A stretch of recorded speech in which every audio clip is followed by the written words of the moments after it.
আসসালামু আলাইকুম রহমতুল্লাহ, স্বাগতম সবাইকে আরেকবার আমার চ্যানেলে। আমি মাহফুজ বরাবরের মতোই পুরো টিউটোরিয়াল জুড়ে তোমাদের সাথে থাকবো।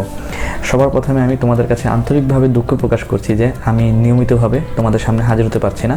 একটি দীর্ঘদিন সময় তোমাদেরকে আমি কোনো প্রকার টিউটোরিয়াল প্রোভাইড করতে পারছি না বলে আন্তরিকভাবে আমি দুঃখ প্রকাশ করছি। এই কয়েকদিন আমি একটু শারীরিকভাবে অসুস্থ ছিলাম বিধায় তোমাদের সামনে আমি হাজির হতে পারিনি। আল্লাহর রহমতে এখন সুস্থ আছি এবং অবশ্যই দোয়া করবে যেন তোমাদের সামনে নিয়মিত আমি টিউটোরিয়াল প্রোভাইড করতে পারি। আজকে আলোচনা করব এসএসসি ফিজিক্সের একটি ইম্পর্টেন্ট অধ্যায়, হুইচ ইজ বস্তুর উপর তাপের প্রভাব বা effects of heat on matters. এই অধ্যায়টি থিওরিটিক্যালি যতটা না ইম্পর্টেন্ট তার চেয়ে বেশি ইম্পর্টেন্ট হচ্ছে ম্যাথমেটিক্যালি, কারণ এই অধ্যায়ের ম্যাথমেটিক্সগুলো একটু ভিন্ন আঙ্গিকের। তোমরা যারা এসএসসি পরীক্ষার্থী তোমরা অলরেডি জানো যে অন্যান্য অধ্যায়গুলোর তুলনায় এই অধ্যায়ের ম্যাথমেটিকগুলো একটু ব্যতিক্রমধর্মী। আমি অবশ্যই ম্যাথমেটিক্স নিয়ে আলাদা টিউটোরিয়াল প্রোভাইড করব তোমাদেরকে, যেহেতু আমি কথা দিয়েছি। খুব শীঘ্রই আমি আশা করি ম্যাথমেটিক্স নিয়ে টিউটোরিয়াল প্রোভাইড করব। সো সেই জন্য ম্যাথমেটিক্যাল আলোচনায় আজকে আর যাচ্ছি না, চলো আমরা আজকে থিওরিটিক্যাল আলোচনায় চলে যাই। তো আজকের এই চ্যাপ্টার ওয়াইজ আলোচনায় মূলত আজকে যে আলোচনা করব তা হচ্ছে তাপ ও তাপমাত্রা, তাপমাত্রিক ধর্ম, সেলসিয়াস, ফারেনহাইট এবং কেলভিন স্কেলের মধ্যে সম্পর্ক আমরা জানবো। পদার্থের তাপীয় প্রসারণ, 3 ধরনের পদার্থের তাপীয় প্রসারণ সম্পর্কে আমরা অবশ্যই জানবো। তাপ ধারণ ক্ষমতা এবং আপেক্ষিক তাপ, which is very much important term of this chapter. এবং আমরা আরও জানবো তাপ পরিমাপের মূলনীতি এবং বাষ্পায়নের নির্ভরশীলতা। মূলত এই কয়েকটি কন্টেন্ট নিয়ে আমি আজকে আলোচনা করব। থিওরিটিক্যাল আলোচনায় আসলে দেখা যায় একটি চ্যাপ্টারের সবগুলো কন্টেন্ট অনেক সময় হয়তো বা আলোচনা করা হয় না, তার জন্য আমি আন্তরিকভাবে দুঃখ প্রকাশ করছি। That's my limitation. বাট আমি চিন্তা করি কি যে সবগুলো টপিক আমি চেষ্টা করি সবগুলো টপিককে কভার করার, বাট কিছু টপিক নিচ থেকে আসলে বাদ দিই এই কারণে যে এতে করে দেখা যাবে ইম্পর্টেন্ট যে কন্টেন্টগুলোর যে ভ্যালু দেওয়া দরকার সেই ভ্যালুটা হয়তো বা অনেক সময় দেওয়া হয় না বা দেওয়া যায় না। সেক্ষেত্রে আমি চেষ্টা করি সবচেয়ে বেশি ইম্পর্টেন্ট টপিকগুলো যেগুলো না জানলেই নয় সেগুলো আমার এই থিওরিটিক্যাল আলোচনাগুলোতে কভার করার। ঠিক আছে, তোমরা অবশ্যই তোমাদের মতামত দিবে। চলো আজকের আলোচনায় চলে যাই। তো প্রথমে আমাদের জানতে হবে যে তাপ কি। ওকে, একটু যদি স্লাইডের দিকে তাকাও, তাপ কি? হিট হচ্ছে one kind of form of energy. তাপ এক প্রকার শক্তি। তাহলে এই শক্তি কি করে? This energy provides us the feelings of cold and worm. তার মানে তাপ হলো সেই শক্তি যে শক্তি আমাদেরকে গরম বা ঠান্ডার অনুভূতি যোগায়। বুঝা গেছে? আমি আবার ভেঙে বলছি, দেখো, heat is one kind of form of energy. তাপ এক প্রকার শক্তি যা কী করে, যা আমাদেরকে প্রোভাইড করে ঠান্ডা বা গরমের অনুভূতি, আমাদেরকে ঠান্ডা বা গরমের অনুভূতি প্রদান করে। এবং তাপের একক কী হবে? যেহেতু তাপ এক প্রকার শক্তি, সুতরাং শক্তির একক কী হবে? তাপের একক, হুইচ ইজ জুল। এবং আরও একটি একক রয়েছে, যে এককটি হচ্ছে কি? ক্যালোরি। তোমরা অনেকেই এগুলো মোটামুটি জানো। ওকে, কিন্তু এর মধ্যে তোমাদের মুখস্থ রাখতে হবে যেটি must be keep in mind that 1 joule সমান হচ্ছে 0.24 ক্যালোরি। এবং আমি যদি রিভার্স করে দিই, 1 ক্যালোরি সমান হচ্ছে 4.18 অথবা অ্যাপ্রক্সিমেটলি 4.20 জুল। এই দুটি টার্ম অবশ্যই তোমাদেরকে মুখস্থ রাখতে হবে। ঠিক আছে, এই ছিল তাপ। তাহলে মনে থাকবে তাপ কি? তাপ হচ্ছে এক প্রকার শক্তি। আমি যদি পার্থক্যে চলে যাই তাপমাত্রার সাথে, তাপমাত্রা কি এক প্রকার শক্তি? না, তাপমাত্রা হচ্ছে স্টেট অফ ম্যাটার বা বস্তুর তাপীয় অবস্থা। ওকে, এই তাপীয় অবস্থা কি করে? এই তাপীয় অবস্থা হচ্ছে কনসিডার করে whether the object receive or release heat. একটি বস্তু কি করবে? তাপ গ্রহণ করবে নাকি বর্জন করবে। যখন সে কি হবে? When in come contact with another object, যখন আরেকটি বস্তুর সংস্পর্শে আসবে। তার মানে হচ্ছে, আমি যদি গুছিয়ে বলি, তাপমাত্রা হচ্ছে বস্তুর তাপীয় অবস্থা যা নির্ধারণ করে ওই বস্তুটি অন্য বস্তুর সংস্পর্শে গেলে তাপ গ্রহণ করবে নাকি বর্জন করবে। বুঝা গেছে? আই হোপ সো তোমরা বুঝতে পেরেছ। তাপমাত্রা একক কি? তাপমাত্রার 3টি প্রচলিত একক রয়েছে এবং বলে রাখা ভালো, এই 3টি এককই যে বিজ্ঞানীরা আবিষ্কার করেছেন সেই বিজ্ঞানীদের নামকরণই করা হয়েছে। ঠিক আছে, যে বিজ্ঞানী সেলসিয়াস, তিনি তাপ পরিমাপের একক নির্ধারণ করেছেন সেলসিয়াস, তার নাম অনুসারে নাম হয়েছে সেলসিয়াস। একইভাবে বিজ্ঞানী ফারেনহাইট এবং বিজ্ঞানী ক্যালভিন যে একক প্রদান করেছেন তার নাম অনুসারে তাকে বলা হচ্ছে ক্যালভিন, বা যাকে ডিনোট করা হয় কি দ্বারা? কে দ্বারা। ওকে, এখন এই যে 3টি স্কেল তাপমাত্রা পরিমাপের, এই 3টি স্কেলের মধ্যে আবার কি রয়েছে? সম্পর্ক রয়েছে, রিলেশন রয়েছে। তো এই ক্ষেত্রে আমাদের জানতে হবে কি, এই রিলেশন বিল্ড আপ করার জন্য আমাদের জানতে হবে প্রত্যেকটি স্কেলেরই একটি লোয়ার ভ্যালু এবং একটি হায়ার ভ্যালু রয়েছে, বা নিম্ন স্থিরাঙ্ক এবং উচ্চ স্থিরাঙ্ক রয়েছে। নিম্ন স্থিরাঙ্ককে আবার বলা হয় ফ্রিজিং পয়েন্ট অফ ওয়াটার এবং উচ্চ স্থিরাঙ্ককে বলা হয় বয়লিং পয়েন্ট অফ ওয়াটার। ওকে, এবং এদের মধ্যে আবার কী রয়েছে, মৌলিক ব্যবধান রয়েছে। ওকে, তাহলে আমরা একটু দেখি, যদি এই নিম্ন স্থিরাঙ্ক এবং উচ্চ স্থিরাঙ্কগুলো যদি আলোচনা করি, সেলসিয়াস স্কেলের নিম্ন স্থিরাঙ্ক হচ্ছে 0 ডিগ্রি সেলসিয়াস এবং উচ্চ স্থিরাঙ্ক হচ্ছে কত, 100 ডিগ্রি সেলসিয়াস। এর মানে কি, নিম্ন স্থিরাঙ্ক 0 ডিগ্রি সেলসিয়াস বলতে বোঝাচ্ছে, দেখো নামের মধ্যে দেওয়া রয়েছে যে ফ্রিজিং পয়েন্ট অফ ওয়াটার, তার মানে 0 ডিগ্রি সেলসিয়াস তাপমাত্রায় কি হবে, পানি বরফে পরিণত হবে। এবং boiling point of water which is উচ্চ স্থিরাঙ্ক, অর্থাৎ 100 ডিগ্রি সেলসিয়াস তাপমাত্রায় পানি বাষ্পে পরিণত হবে। বুঝা গেছে? আই হোপ সো তোমরা বুঝতে পারছো, জিনিসগুলো খুবই সহজ কিন্তু একটু বুঝতে পারলে, তাই না? ওকে, একইভাবে যদি ফারেনহাইট স্কেল দেখি, 32 ডিগ্রি ফারেনহাইট হচ্ছে নিম্ন স্থিরাঙ্ক এবং 212 ডিগ্রি সেলসিয়াস হচ্ছে কত, উচ্চ স্থিরাঙ্ক। এবং ক্যালভিন স্কেল হচ্ছে 273 ডিগ্রি ক্যালভিন হচ্ছে নিম্ন স্থিরাঙ্ক এবং 373 ডিগ্রি ক্যালভিন হচ্ছে উচ্চ স্থিরাঙ্ক। ওকে, এবং এদের মৌলিক ব্যবধান বলতে অ্যাকচুয়ালি কী বোঝায়? মৌলিক ব্যবধান বলতে অ্যাকচুয়ালি বোঝাচ্ছে যে উচ্চ স্থিরাঙ্ক এবং নিম্ন স্থিরাঙ্কের পার্থক্য। ওকে, তাহলে এদের পার্থক্য কত? যদি সেলসিয়াস স্কেলে দেখো পার্থক্য হচ্ছে 100, ফারেনহাইট স্কেলে 212 থেকে 32 বিয়োগ দাও 180, এবং ক্যালভিন স্কেলেও কত, 100। এখন আসি তাদের যে রিলেশন সেটি কীভাবে নির্ণয় করবো? এই ক্ষেত্রে আমাকে কী করতে হবে, আমাকে যে ভ্যালু দেওয়া থাকবে, মনে করো আমাকে সেলসিয়াস স্কেলের ভ্যালু দেওয়া আছে, ধরে নাও 40 ডিগ্রি সেলসিয়াস, তা আমাকে বের করতে হবে 40 ডিগ্রি সেলসিয়াস সমান কত ক্যালভিন বা কত ফারেনহাইট। ওকে, সেক্ষেত্রে আমি কী করবো, রুলসটা হচ্ছে যে ভ্যালু দেওয়া থাকবে সেই ভ্যালু থেকে আমি লোয়ার ভ্যালুকে কী করবো, বিয়োগ করবো। যদি সেলসিয়াস দেওয়া থাকে, এখানে আমি যেহেতু ভ্যালুর মান জানি না সেই জন্য আমি এখানে সি লিখলাম। সি দিয়ে বোঝাচ্ছে যে ভ্যালুটা থাকবে সেই ভ্যালুটা সি মাইনাস লোয়ার ভ্যালু, অর্থাৎ সি মাইনাস 0, এবং তাদের মৌলিক ব্যবধান মানে উচ্চ স্থিরাঙ্ক এবং নিম্ন স্থিরাঙ্ক থেকে বিয়োগ। ঠিক আছে, একইভাবে ফারেনহাইটের যে ভ্যালু দেওয়া থাকবে সেই ভ্যালু থেকে আমি কত বিয়োগ দিব, 32 বা লোয়ার ভ্যালু বিয়োগ দেবো, যেহেতু ফারেনহাইট স্কেলের লোয়ার ভ্যালু হচ্ছে কত, 32। ডিভাইড করবো কি দিয়ে, তাদের মৌলিক ব্যবধান মানে উচ্চ স্থিরাঙ্ক এবং নিম্ন স্থিরাঙ্কর যে ব্যবধান। একইভাবে ক্যালভিনের ক্ষেত্রেও সেম। ঠিক আছে, তাহলে এই ইকুয়েশনটা অ্যাকচুয়ালি কী দাঁড়াচ্ছে দেখো, সি মাইনাস 0 মানে হচ্ছে সি, 100 থেকে 0 গেলে 100, F32 এটাতে F মাইনাস 32ই থাকবে, 212 থেকে 32 গেলে 180, অর্থাৎ তার মৌলিক ব্যবধান। কে থেকে 273 গেলে কে 273ই থাকবে এবং নিচে থাকবে কত, 100, যেহেতু 373 থেকে 273 গেলে 100। ওকে, এবার আসো যে এই লাইনটি কীভাবে আসলো। তোমরা যারা ম্যাথমেটিক্স করো তোমরা জানো যে আমরা যদি নিচের বা উপরের ভ্যালুগুলোকে যদি একই সংখ্যা দ্বারা গুণ বা ভাগ করি তাতে ইকুয়েশনের কোনো পরিবর্তন হয় না। এখানে খেয়াল করে দেখো, নিচে যে 100, 180 এবং 100 রয়েছে তাদের প্রত্যেককেই 20 দ্বারা ভাগ করা যায়। ওকে, আমি চিন্তা করি এই যে এসি ডিভাইডেড বাই 100 এর সাথে আমি একটু 20 গুণ করে দিই, ইন্টু 20। একইভাবে এখানেও ইন্টু 20 দিই, একইভাবে এখানেও আমি ইন্টু 20 দিই। ওকে, তাহলে 20 দ্বারা আমি যদি 100কে ভাগ করি তাহলে কত আসবে নিচে, 5, c/5। এই যে এখানে 20 আসছিল, 20 ধরলাম মনে মনে, সেই 20 দ্বারা আমি যদি 180কে কী করি, ভাগ করি, আসবে 9, আসবে 5।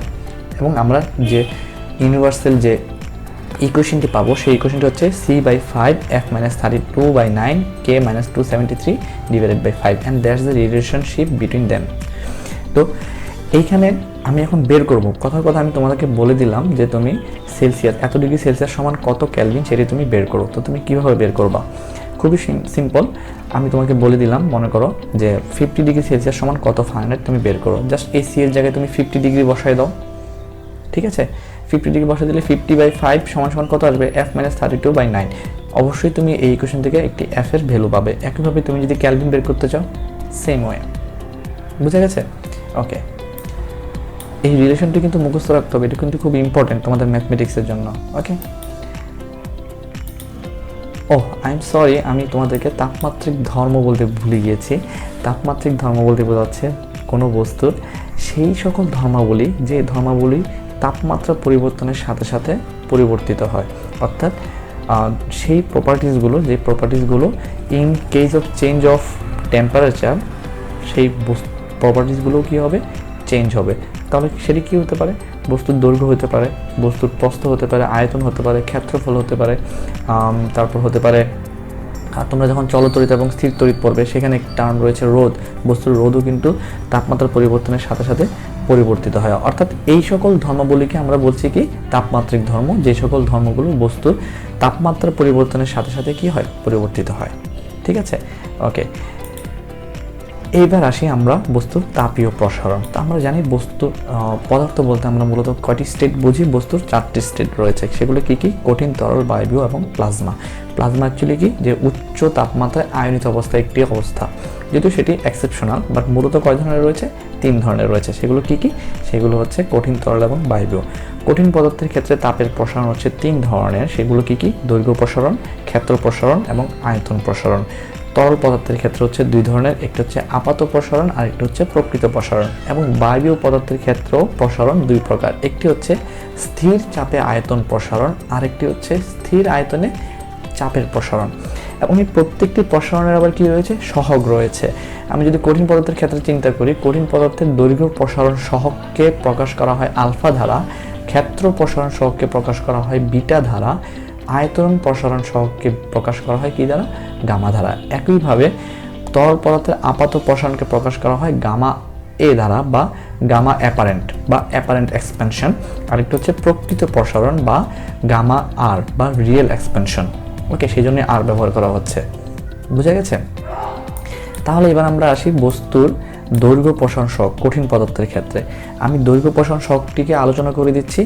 দৈর্ঘ্য প্রসারণ সহগের আলোচনা তোমরা যদি বুঝে থাকো, তোমরা নিজেরাই আসলে ক্ষেত্র প্রসারণ সহগ এবং আয়তন প্রসারণ সহগ আলোচনা করতে পারবে, নিজেরাই বুঝতে পারবে। ওকে, আর আমি তো সবসময় বলি যে তোমরা যখনই একটি অধ্যায় পড়বে বা একটি টিউটোরিয়াল দেখবে, তার আগে চেষ্টা করবে যে তোমরা নিজেরা একবার অধ্যায়টিকে রিডিং পড়ার বা নিজেরা পড়ে পড়ে বোঝার। তোমরা যে সব কিছু নিজে নিজে বুঝে যাবে তা কিন্তু নয়। তোমাদের মধ্যে কিছু কি থেকে যাবে? ল্যাকিংস থেকে যাবে। অনেক কিছু তোমরা অল্প অল্প বুঝবে, অনেক কিছু বুঝবেই না। কিন্তু যখন তোমরা একটা আগে থেকে পড়ে নেবে, সেক্ষেত্রে তোমাদের উপকার হবে কি? তোমরা যখন পরবর্তীতে এই ডিসকাশনগুলো দেখবা, টিউটোরিয়াল দেখবা বা তোমাদের টিচারের যে লেকচার যখন তোমরা দেখবে, তখন তোমাদের কাছে ব্যাপারগুলো খুবই ইজি মনে হবে। এমনটাই কিন্তু হয়, ঠিক আছে? যখন তোমরা যে জিনিসগুলো তোমরা পুরোপুরি বুঝোনি নিজে পড়ে, সেই জিনিসগুলো দেখবে খুব সহজেই তোমরা বুঝে যাচ্ছ। ওকে, তো সেই জন্যই বলা যে আমি দৈর্ঘ্য প্রসারণ সহগটি আলোচনা করে দিচ্ছি। তোমরা অবশ্যই ক্ষেত্র প্রসারণ সহগ এবং আয়তন প্রসারণ সহগ নিজেরা একটু দেখে নেবে, বুঝবে তোমরা নিজেরাই। ওকে, তো এই জন্য একটু ডায়াগ্রামটির দিকে খেয়াল করো। আমি ধরে নিলাম একটি বস্তু, আমরা জানি যে তাপ প্রয়োগে বস্তুর দৈর্ঘ্য প্রসারিত হবে। ওকে, তো আমি ধরে নিলাম একটি বস্তুর দৈর্ঘ্য হচ্ছে L0। অবশ্যই এই যে L0 সেটি একটি তাপমাত্রায় রয়েছে। ওকে, তো ধরে নিলাম সেই তাপমাত্রাটা হচ্ছে θ1। তার মানে θ1 ডিগ্রি সেলসিয়াস তাপমাত্রায় এই বস্তুটির দৈর্ঘ্য হচ্ছে কত? L0। এখন আমি বস্তুটি যদি তাপ বাড়িয়ে দিই, মানে θ1 থেকে আমি যদি θ2 করে ফেলি, তাপমাত্রা যদি বাড়িয়ে দিই, বস্তুটিরও তাপমাত্রা বৃদ্ধির সাথে সাথে কী হবে? দৈর্ঘ্য বৃদ্ধি পাবে। এখন ধরে নিলাম বস্তুটির আদি দৈর্ঘ্য ছিল L0 θ1 ডিগ্রি সেলসিয়াস তাপমাত্রায়, এবং θ2 ডিগ্রি সেলসিয়াস তাপমাত্রায় বস্তুটির বৃদ্ধি পেল। বৃদ্ধি পেয়ে এর দৈর্ঘ্য হলো L1। ওকে, তাহলে এই যে বৃদ্ধিপ্রাপ্ত অংশ কতটুকু বৃদ্ধি পেল, এই বৃদ্ধিপ্রাপ্ত অংশকে বলা হচ্ছে ডেল এল। তাহলে এই ডেল এল আমি কীভাবে বের করব? খুব সহজ, L1 থেকে আমি L0 বিয়োগ করে দিব। তার মানে এই বর্ধিত অংশ থেকে, ঠিক আছে, আদি অংশ আমি বিয়োগ করে দেবো। বিয়োগ করে দিলে আমি কি পাবো? যে কতটুকু অংশ বৃদ্ধি পেয়েছে বা প্রসারিত হয়েছে সেই অংশটি আমি পাবো, অর্থাৎ ডেল এল পাবো। এবার একটু আলোচনায় আসা যাক। দেখো তোমরা এবার জিনিসগুলো বুঝো কিনা। আমি ধরে নিলাম θ1 মানে 30 ডিগ্রি কেলভিন। তার মানে 30 ডিগ্রি কেলভিন তাপমাত্রায় এই বস্তুটির দৈর্ঘ্য ছিল কত? L0। বুঝা গেছে? θ2 130 ডিগ্রি কেলভিন। ওকে, এবং মাথায় রাখতে হবে এই প্রসারণ সহগগুলো অবশ্যই আমাদেরকে কেলভিন এককে করতে হবে। ওকে, ঠিক আছে? তাহলে অর্থাৎ এই যে বস্তুটির তাপমাত্রা বৃদ্ধি করে যখন 130 ডিগ্রি হলো, তখন এই বস্তুটির দৈর্ঘ্য হলো কত? L2। ঠিক আছে, তাহলে তাপমাত্রার পার্থক্য ডেল এল কত হবে? θ2 - θ1, হুইচ ইজ, আমি যদি 130 থেকে 30 বিয়োগ দিই তাহলে কত আসবে? 100 ডিগ্রি কেলভিন আসবে। এবং বস্তুর আদি দৈর্ঘ্য কত ছিল? 5 মিটার L0, এবং L1 মানে হচ্ছে কত? বর্তমান দৈর্ঘ্য। তাপমাত্রা বৃদ্ধির ফলে তার যে দৈর্ঘ্য হলো সম্পূর্ণটুকু, ধরে নিলাম সেই সম্পূর্ণটুকু দৈর্ঘ্য হচ্ছে 5.005। তাহলে এই যে ডেল এল, এই ছোট অংশটুকুর মান কত হবে? ডেল এল সমান L1 - L0, which is 5.005 - 5, which is 0.005। ওকে, তাহলে এবার সহগ কীভাবে নির্ণয় করবো? আমরা মোটামুটি সবগুলো টার্ম পেয়ে গিয়েছি, আমাদের যা যা দরকার ছিল। তো এক্ষেত্রে আমাদের মুখস্থ রাখতে হবে যে দৈর্ঘ্য প্রসারণ সহগ আলফা সমান হচ্ছে del L divided by L0 into del theta. Okay, এটা আমাদের মুখস্থ রাখতে হবে যে আলফা সমান কত? ডেল এল সমান L0 ইন্টু ডেল থিটা। ওকে, এবার আমি যদি মানগুলো বসিয়ে দিই, ডেল এল সমান কত ছিল? এই যে বের করেছিলাম, কত? 0.005 মিটার। এবং আদি দৈর্ঘ্য কত ছিল 5 মিটার, তাপমাত্রার পার্থক্য 100।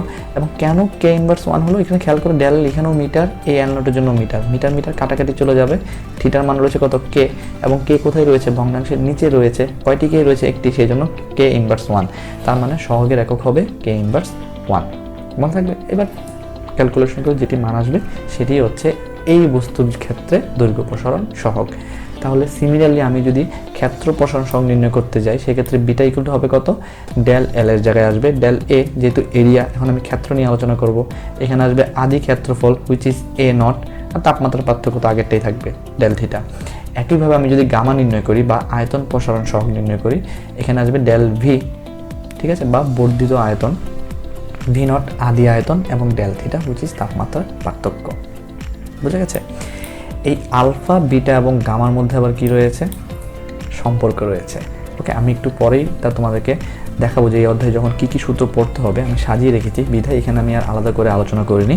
তো তোমাদের বোঝার সুবিধার্থে বলে দিচ্ছি যে এখানে আমাদের মাথায় রাখতে হবে 6 আলফা সমান হচ্ছে 3 বিটা এবং 6 আলফা সমান হচ্ছে 2 গামা।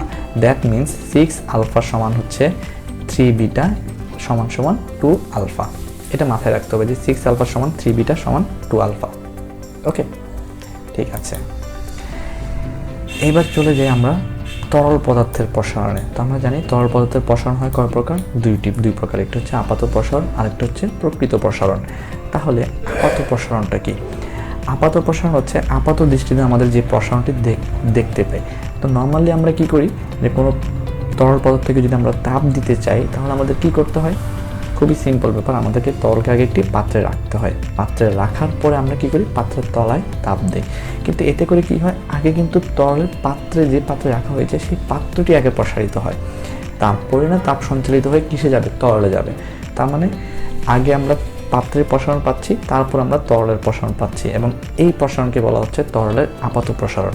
তাহলে প্রকৃত প্রসারণ কোনটি? প্রকৃত প্রসারণ হচ্ছে যদি আমি তরলটিকে যদি আমি কোনো পাত্রে না রেখে যদি ডিরেক্টলি যদি আমি তাপ দিতাম, তাহলে আমি তরলের যে প্রসারণটি পেতাম সেই প্রসারণটি হচ্ছে তরলের প্রকৃত প্রসারণ। ওকে, তাহলে এখন প্রশ্ন আসতে হবে, তাহলে আমি প্রকৃত প্রসারণ পাবো কীভাবে? কারণ আমাকে তো কোনো না কোনো পাত্রে রেখে তাপ দিতে হবে। ওকে, জাস্ট এই ডায়াগ্রামটার দিকে একটু তাকাও। ধরে নিলাম এই পাত্রে তরল রয়েছে, এই যে এর যে দাগকাটা এই পর্যন্ত কি রয়েছে, তরলে পরিপূর্ণ রয়েছে, ঠিক আছে।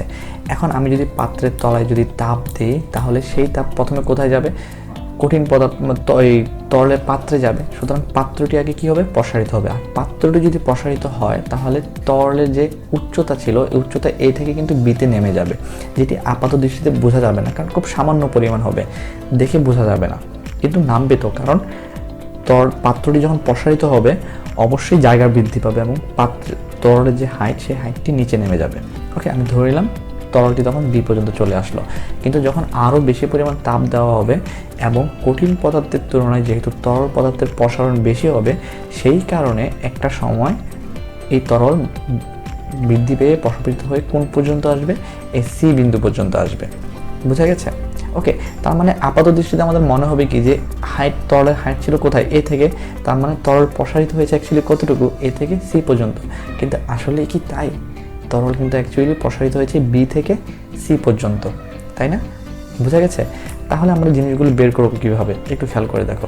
তাহলে এই চিত্রে আমি যদি দেখি, এই চিত্রে আমি যদি প্রথমে যদি এবির কথা চিন্তা করি, যে তরল হাইট এ থেকে বিতে নেমে এসেছিলো, কার জন্য নেমে এসেছিলো, পাত্র প্রসারিত হয়েছিল তাই। তার মানে এই এ থেকে বি পর্যন্ত হচ্ছে অ্যাকচুয়ালি কার প্রসারণ, পাত্রের প্রসারণ, যাকে আমি লিখলাম গামা জি বা গ্লাস, এক্সপেনশন অফ গ্লাস, মানে পাত্রের প্রসারণ। এই বি হচ্ছে পাত্রের প্রসারণ। ওকে, এবং এ থেকে এই বি থেকে সি পর্যন্ত অ্যাকচুয়ালি কি তরলের রিয়েল প্রসারণ, তাই না? বি থেকে সি পর্যন্ত কি রিয়েল প্রসারণ। ওকে, তাহলে এই এসি সমান কত হবে? আচ্ছা, আমি আগে এর কথা চিন্তা করি। এ থেকে সি পর্যন্ত কি, যেটি আমাদের চোখে আপাত দৃষ্টিতে ধরা পড়েছে যে এ থেকে সি পর্যন্ত হচ্ছে তরলের প্রসারণ, এবং এটি অ্যাকচুয়ালি কি প্রসারণ, তরলের আপাত প্রসারণ, হুইচ ইজ গামা এ। এবং বি থেকে সি পর্যন্ত which is the real expansion of that liquid. Okay, B থেকে সি পর্যন্ত অ্যাকচুয়ালি কি গামা রিয়েল বা প্রকৃত প্রসারণ। ওকে, তাহলে আমরা যদি এখন সিম্পল হতে যদি ক্যালকুলেশন করি, বিসি সমান সমান কি, এ বি প্লাস এসি। ওকে, যে বিসি সমান এবি প্লাস এসি, এবির মান বসিয়ে দাও গামা জি এবং এসির মান বসিয়ে দাও গামা অ্যাপারেন্ট। তার মানে তরলের প্রকৃত প্রসারণ সমান সমান কি পাত্রের প্রসারণ এবং তরলের আপাত প্রসারণ, এবং এটি হচ্ছে প্রকৃত প্রসারণ এবং আপাত প্রসারণের মধ্যে সম্পর্ক স্থাপনকারী ইকুয়েশন। বোঝা গেছে কীভাবে হলো? তার মানে তরলের প্রকৃত প্রসারণ কী হবে, অ্যাকচুয়ালি যে পাত্রে রাখা হবে সেই পাত্রের প্রসারণ এবং তার সাথে আপাত প্রসারণ যোগ করলে আমরা তরলের প্রকৃত প্রসারণ পাবো। ক্লিয়ার? এবার আসি একটি ইম্পর্টেন্ট টার্ম নিয়ে। আগেই বলেছি যে এই অধ্যায় থিওরিটিক্যাল আলোচনা থেকে অ্যাকচুয়ালি ম্যাথমেটিক্যাল আলোচনাই বেশি। যাই পড়াচ্ছি প্রত্যেকটি টার্ম কিন্তু ম্যাথমেটিক্যালি ইউজ করা হবে। ওকে, তোমরা যখন ম্যাথমেটিক্স করবে দেখবে প্রত্যেকটি সূত্রে কোনো না কোনো ম্যাথমেটিক্সে প্রয়োগ রয়েছে। ওকে, তো তাপ ধারণ ক্ষমতা এবং আপেক্ষিক তাপ কি? তাপ ধারণ ক্ষমতাকে সি দ্বারা প্রকাশ করা হয়। আমি বলেছিলাম একবার আগের টিউটোরিয়ালে যে খুব সহজেই কিন্তু কি করা যায়, ইকুয়েশন দেখে ডেফিনেশন করা যায়। তো এখানে কি হবে, তাপ ধারণ ক্ষমতা, তাপ ধারণ ক্ষমতা মানে হচ্ছে যে কাজ বাই তাপমাত্রা, সহজ কথায় আর কি। তাহলে এটার ডেফিনেশন কি হবে, যে কোনো বস্তুর তাপমাত্রা যে কোনো ভরের, যেহেতু এখানে ভর ডিনোট করা নেই, যে কোনো ভরের বস্তুর তাপমাত্রা, এই ডেল্টাটার জায়গায় আমি 1 কেলভিন লিখবো। যে কোনো বস্তুর তাপমাত্রা 1 কেলভিন বৃদ্ধি করতে কিউ মানে হচ্ছে কাজ, যে পরিমাণ কাজ সম্পন্ন হয় সেই কাজকে বলা হচ্ছে ওই বস্তুর তাপ ধারণ ক্ষমতা। এখন আমি যদি একক বসিয়ে দিই তাহলে কাজের একক জুল এবং তাপমাত্রা একক হচ্ছে কেলভিন, সুতরাং তাপ ধারণ ক্ষমতার একক হচ্ছে জুল পার কেলভিন। বোঝা গেছে সংখ্যাটা? আমি আরেকবার বলে দিচ্ছি, যে কোনো ভরের বস্তুর তাপমাত্রা 1 কেলভিন বাড়াতে যে পরিমাণ কাজের প্রয়োজন হয় বা যে পরিমাণ কাজ সম্পন্ন করতে হয় তাকে ওই বস্তুর তাপ ধারণ ক্ষমতা বলা হয়, which is joule per kelvin. Okay, আপেক্ষিক তাপকে প্রকাশ করা হয় এস দ্বারা।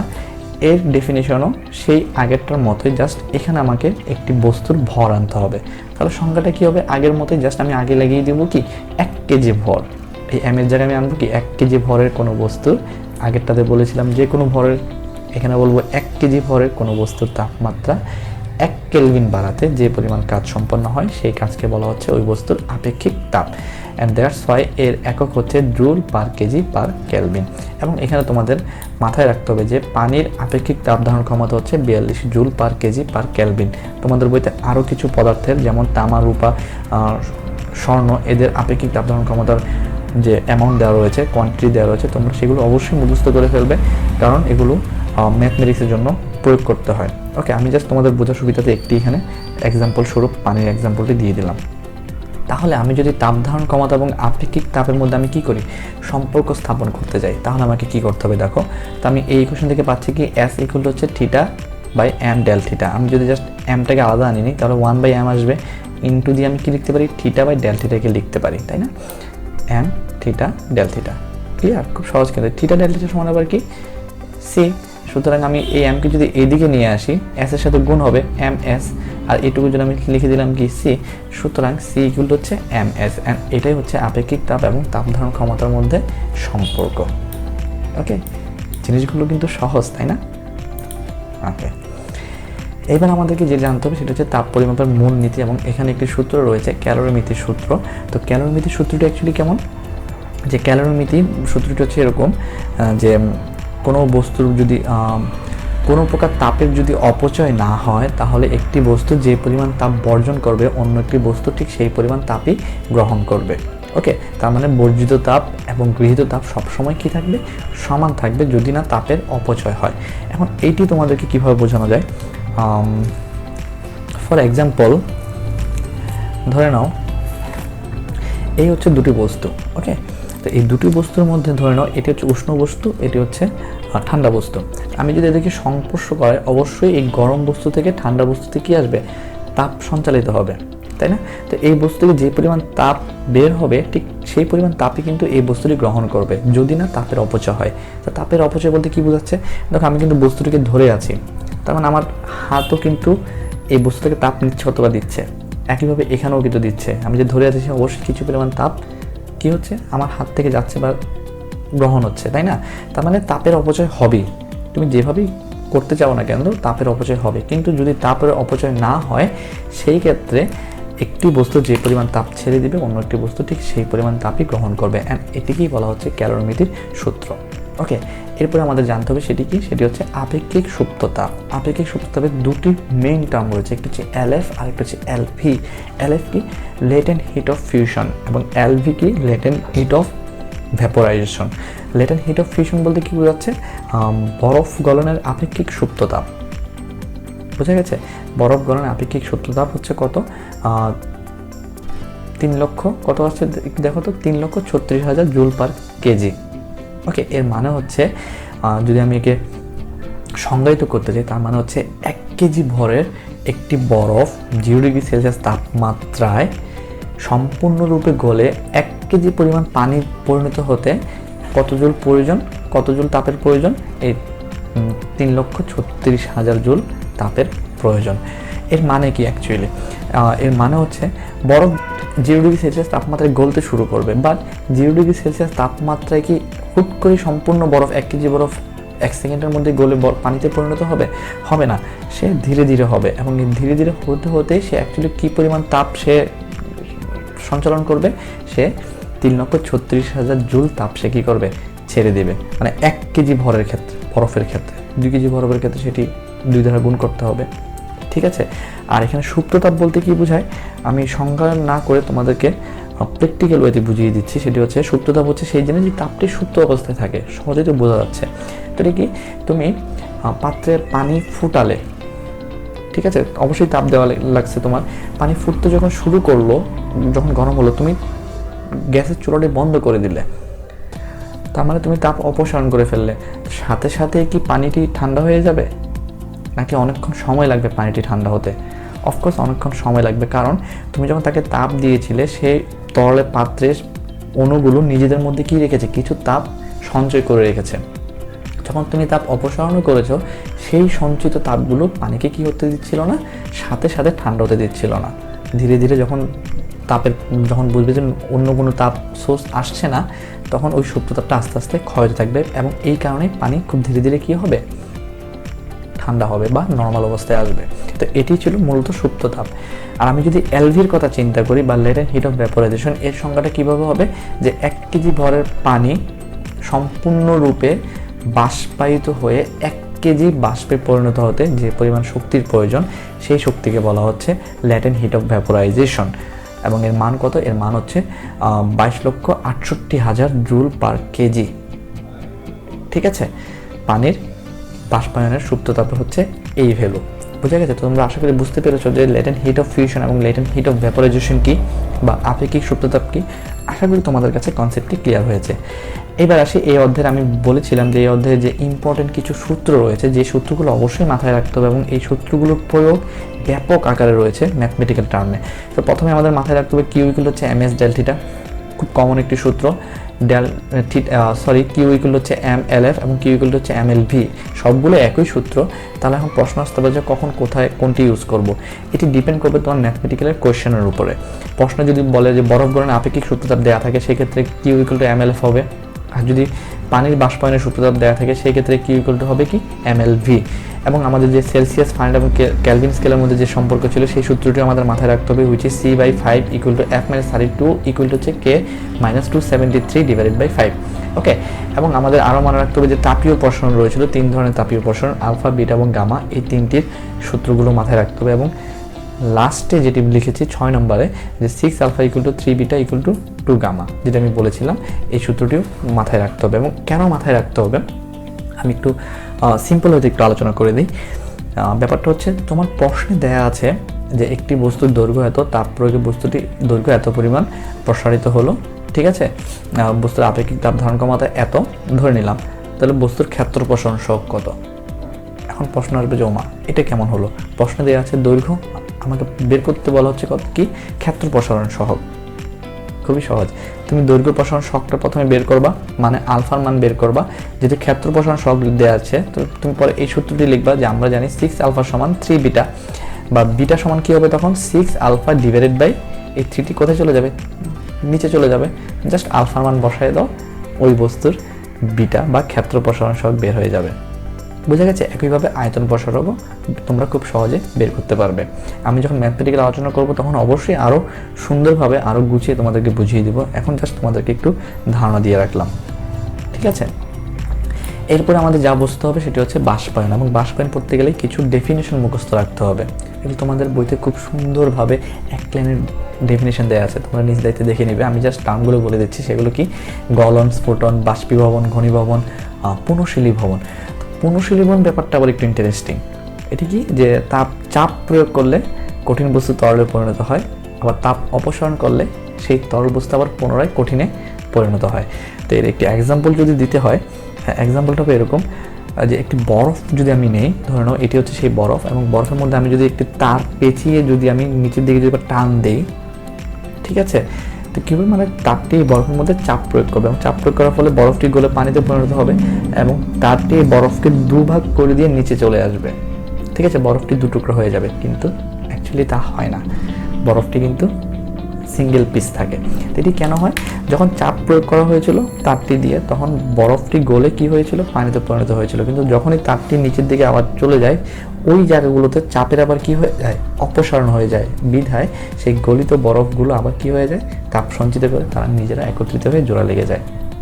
একেই বলা হয় পুনঃশীলীভবন। ওকে, এবং বাকি ডেফিনেশনগুলো অবশ্যই তোমরা নিজেদের দেখে নেবে। এবং এই বাষ্পায়নের উপরে কিছু ফ্যাক্টর কাজ করে, যে ফ্যাক্টরগুলো খুবই ইম্পর্টেন্ট। যেমন হচ্ছে প্রথম হচ্ছে বায়ু প্রবাহ, বায়ু প্রবাহ বাড়লে অবশ্যই বাষ্পায়ন বৃদ্ধি পাবে। তরলের উপরিতলের ক্ষেত্রফল যদি বেড়ে যায়, সেক্ষেত্রে বাষ্পায়ন বেড়ে যায়। এরও সিম্পল এক্সাম্পল হচ্ছে, তোমরা যদি কোনো কাপে যদি চা বা কফি খাও, অনেকক্ষণ ধরে গরম থাকে, বাট সেখান থেকে তুমি যদি কিছু পরিমাণ কফি বা চা যদি পেয়ালায় নিয়ে নাও, দেখবে খুব তাড়াতাড়ি কী হয়ে যাচ্ছে, ঠান্ডা হয়ে যাচ্ছে। এর কারণটি কি? কারণ কাপের মধ্যে ক্ষেত্রফল হচ্ছে কি কম, ঠিক আছে, কিন্তু যখন তুমি এটাকে পেয়ালায় নিলে তার উপরিতলের ক্ষেত্রফল বৃদ্ধি পেল, এবং বৃদ্ধি পাওয়ার ফলে তার বাষ্পায়নটা কী হলো, বৃদ্ধি পেল। অ্যান্ড দ্যাটস হোয়াই তরলটি খুব তাড়াতাড়ি ঠান্ডা হয়ে যাবে। এবং সেই কারণে চা কফি আমরা পেয়ালাতে নিয়ে খাই, কেন? যেন তাড়াতাড়ি খেতে পারি, একটু যেন আরাম লাগে, তাই না? ওকে, এরপরে হচ্ছে তরলের প্রকৃতি। অফকোর্স তরলের প্রকৃতি ডিপেন্ড করবে, তরলের গলনাঙ্ক, স্ফুটনাঙ্ক অবশ্যই কিসের প্রভাব ফেলবে, এই বাষ্পায়নের প্রভাব ফেলবে।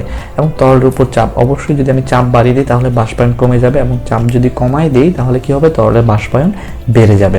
এবং বায়ুর উষ্ণতা এবং শুষ্কতাও বাষ্পায়নের উপর প্রভাব ফেলে। অবশ্যই বায়ু যদি উষ্ণ থাকে তাহলে বাষ্পায়ন কমে যাবে, এবং যদি শুষ্কতা থাকে তাহলে বাষ্পায়ন বেশি হবে। এই কারণে দেখবা যে বৃষ্টির দিনের চেয়ে শীতকালে কি হয়, কাপড় চোপড় তাড়াতাড়ি শুকায়। এর কারণ কি?